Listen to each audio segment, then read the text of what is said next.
Вітаю! Сьогодні я хочу поговорити з вами про новий серіал від Netflix 1899. Причина, чому я захотів спочатку переглянути цей серіал, а потім і створити це відео, проста. Це авторство цього серіалу. Творці 1899 раніше створили прекрасний та один з найулюбленіших моїх серіалів «Пітьму». Сподівання та очікування були просто неймовірні, але чи виправдались вони? Перед початком хочу одразу сказати, що це скоріше не огляд з психологічним аналізом, як це я роблю частіше, а радше відео враження від серіалу. Я вважаю, що люди повинні дивитися серіали та фільми, а не дивитися відео в Ютубі про ці фільми та серіали. Бо думки та враження – це завжди суб'єктивні речі.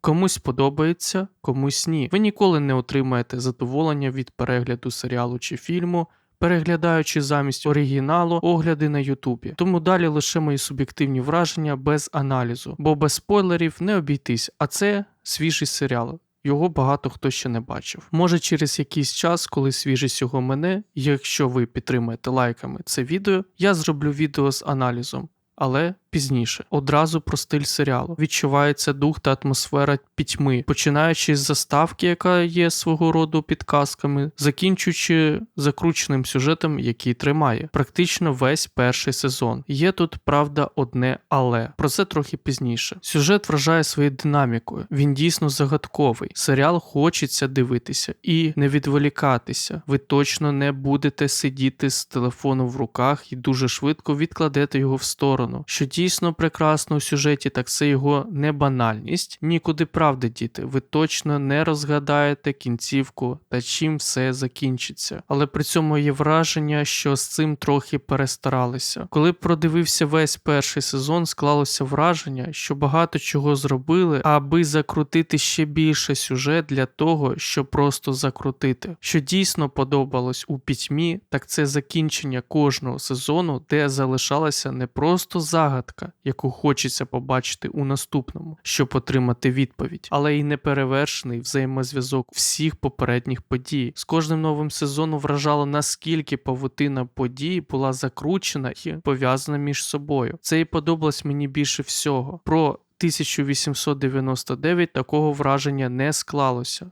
Повторюсь, тут більше склалося враження, що більшість сюжетних ходів були задля збивання з пантелику і у кінці мало пов'язалися між собою. Тобто не створилося тієї магії пітьми, коли підхоплюєшся з думкою, так ось що це все означало. Такого немає відчуття. І це мене більше всього розчарувало та не сподобалось у цьому серіалі. Бо були певні очікування після пітьми отримати такий же вау-ефект. Від того в мене не з'явилося нестриманого бажання чекати другий сезон. Скоріше було відчуття, що? Серйозно? І це фінал? Я не хочу сказати, що цей серіал поганий. Ні в якому разі. Я поставлю на Netflix йому вподобайку. Більшість проєктів на Netflix зовсім не затягують і виглядають, м'яко кажучи, нецікавими та прохідними. Цей же має всі якості гарного серіалу, який дасть вам певне задоволення, якщо тільки ви не дивилися «Пітьму» та не будете порівнювати їх, як я. Можу сміливо саме таким людям рекомендувати перегляд даного серіалу. Людям, які люблять фантастику, містику та закручені сюжети, цей серіал саме для вас. Він вартий вашого перегляду. Що стосується акторської гри, то вона доволі на пристойному рівні. Графіка також не викликає бажання видалити очі, особливо якщо враховувати, що більшість буде дивитися на телефоні чи на